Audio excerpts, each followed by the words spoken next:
Welcome back. In focus ہیں حذیفہ رحمان، وزیر مملکت ہیں. سب سے اہم بات علیمہ خان صاحبہ نے کہی کہ 4 اگست کو عمران خان صاحب کو دوبارہ آفر کی گئی کہ وہ ملک چھوڑ کر جائیں، جس پر انہوں نے منع کیا اس لیے کیونکہ ظاہر ہے وہ کہتے ہیں کہ میں جیل میں جس مقصد سے ہوں اس مقصد کے تحت ہی رہوں گا. یہ علیمہ خان صاحبہ نے آج دعویٰ کیا ہے. آپ نے ایک دفعہ کہا تھا، اور بلکہ شاید اگست کے مہینے میں ہی کہا تھا، لیکن اس سے پچھلے مہینے کی بات آپ نے کی تھی، اور آپ نے کہا تھا کہ ایک مغربی ممالک کے دباؤ کی وجہ سے حکومت راضی تھی ایک گلف کنٹری میں عمران خان صاحب کو بھیجنے کے لیے. میں یہ جاننا چاہتی ہوں جو 4 اگست کی آفر دی گئی ہے، یہ بھی کسی ملک کے دباؤ پر، یہ خود آپ لوگوں نے سوچا کہ انہیں باہر چلے جانا چاہیے؟ جی میں اپنے بیان کو دوبارہ ریفریز کر دیتا ہوں.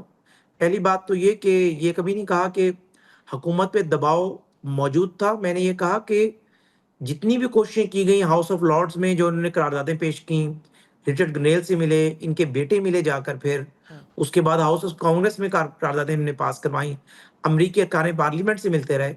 جمائما گولڈ سمتھ کی ایک جوش لابی مضبوط ہے، اس کے ذریعے بانی تحریک انصاف کی پہلے دن سے کوشش ہے کہ وہ باہر چلے جائیں، لیکن حکومت نہ انہیں ڈیل دینا چاہتی ہے، اور ان کو چونکہ سزائیں عدالتوں نے دی ہیں، انہیں اگر کوئی ریلیف ملے گا تو پاکستان کی عدالتیں دیں گی. اور 4 اگست کو کوئی انہیں نہ آفر کی گئی، نہ ایسی کوئی بات ہے. اگر کوئی ثبوت ہے تو بانی تحریک انصاف کی بہنیں سامنے لے کر آئیں. ہمیشہ بانی تحریک انصاف جتنی بھی ایفرٹ کرتے رہے آج کے دن تک، ایز آف ٹوڈے، ان کی پوری کوشش رہی ہے کہ وہ مختلف اپنے دوستوں کے ذریعے، ارکان پارلیمنٹ کے ذریعے، بیرون ممالک کے بزنس کمیونٹی کے ذریعے، جوئش لابی کے ذریعے حکومت کو کنونس کرنے میں کامیاب ہو جائیں کہ ان کو باہر بھیج دیا جائے. لیکن ہم نے ہمیشہ یہی کہا کہ چونکہ انہیں سزائیں عدالتوں نے دی ہیں اور عدالتوں سے ہی انہیں ریلیف مل سکتا ہے، پاکستان کا ایک نظام موجود ہے. اگر حکومت بھی انہیں چھوڑنا چاہے تو جب تک عدالتیں انہیں رہا نہیں کریں گی، جن مقدمات میں سزا یافتہ ہیں، تو ہم انہیں رہا نہیں کر سکتے. حذیفہ تو اس صاحب طرح کی جو بات کرتے ہیں نہیں، کہ لیکن یہ تو بات آپ نے ایک ٹی وی پروگرام میں کہی تھی جس میں آپ نے بتایا تھا کہ ایک گلف کنٹری میں بھیجنے کو تیار تھے. میں آپ کے پروگرام میں، اگر آپ زبردستی میرے منہ میں کچھ ڈالنا چاہتی ہیں، آپ کی مرضی ہے. میں آپ کے پروگرام میں ایک بات کہہ رہا ہوں، وہ کلپس کو ایڈٹ کر کے آپ کسی کے منہ میں کوئی بات بھی ڈال دیں گے. گلاس، میں کہہ رہا ہوں جی گلاس آدھا خالی ہے، ٹھیک ہے، میں نے مان لیا کہ آپ لوگ نہ کسی کے پریشر میں آئے، تو پھر جو اتنی مرتبہ نہیں، میں یہ کہتا ہوں، اب بھی کہتا ہوں کہ میں نے کہا کہ بانی تحریک انصاف روز اول سے اس کوشش میں ہے کہ انہیں کوئی ڈیل مل جائے، وہ باہر چلے جائیں. لیکن حکومت کا ایک فرم سٹانس ہے کہ انہیں ہم نے نہ کوئی ڈیل دینی، اگر انہیں ڈیل کوئی دے گی تو پاکستان کی عدالتیں دے سکتی ہیں. یہ بات میں نے گوش گزار کی. صحیح ہے. اچھا، اور ویسے تو الحمدللہ ان کی طبیعت ٹھیک ہے جو کہ بتایا جا رہا ہے، لیکن اگر علاج کے لیے وہ باہر جانا چاہیں تب حکومت دے گی انہیں جانے؟ دیکھیے، تب بھی عدالتوں میں وہ ظاہر اپنی درخواست دیں گے. پاکستان میں عدالتیں، ہائی کورٹ نے ان کی سزاؤں کے حوالے سے اپیلیں رکھی ہوئی ہیں.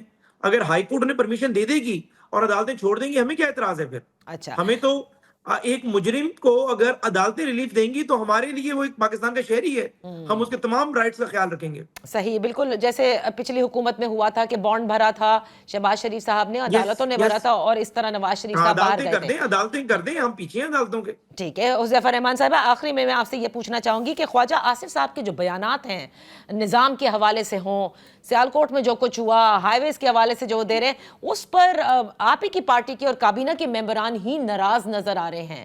یہ کیا معاملات ہیں؟ رانا ثناء اللہ صاحب بھی کہتے ہیں کہ اس طرح کی بات نہیں ہونی چاہیے تھی. حنیف عباسی صاحب تو بہت زیادہ معترض ہیں. خواجہ صاحب بھی مجھے لگتا ہے معترض ہی ہیں. دیکھیں جی، خواجہ آصف انتہائی سینئر پارلیمنٹیرین ہیں، پرائم منسٹر صاحب کے، میاں نواز شریف صاحب کے دیرینہ ساتھی ہیں. انہوں نے جو باتیں کی، حنیف عباسی صاحب کا نقطہ نظر ہے کہ وہ بند کمرے میں ہوتی تو بہتر تھا. پارٹی کے یا جو اپروپریٹ فورمز ہیں پارٹی لیڈرشپ کے سامنے وہاں ہوتی. اس کو ہم اسمبلی فلور پہ بات کرنا مناسب نہیں.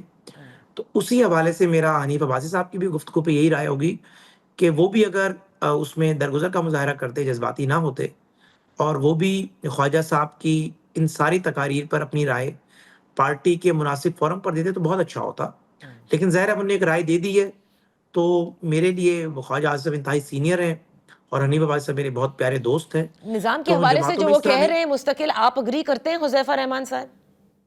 کیا کہہ رہے ہیں جی؟ جو نظام کے حوالے سے، ہائیبرڈ نظام کے حوالے سے وہ بات کرتے ہیں اور مستقل کر رہے ہیں. خواجہ آصف صاحب کا اپنا نقطہ نظر ہے، لیکن میں نہیں سمجھتا کہ کوئی ہائیبرڈ نظام ہے. اگر خواجہ صاحب سمجھتے ہیں کہ ہائبرڈ نظام ہے تو ظاہر ہے اس کی بہترین وضاحت وہی دے سکتے ہیں. اگر اس سے آگے میں بڑھوں گا تو پھر میں بھی حنیف عباسی صاحب والی قطار میں آ جاؤں گا. اچھا جو عباسی صاحب نے باتیں کی ہوں وہ ظاہر ہے ان کا اپنا نقطہ نظر ہے, صحیح اور میں سمجھتا ہوں رانا صاحب نے اس بھی وضاحت کی ہے. ہوں دونوں اچھے لوگ ہیں, ان کی انشاءاللہ جلد رانا صاحب نے ذمہ داری لی ہے تو ان کی رانا صاحب صلح کرا دیں گے اچھا انشاءاللہ. بہت بہت شکریہ حذیفہ رحمان صاحب فار بینگ ود اس.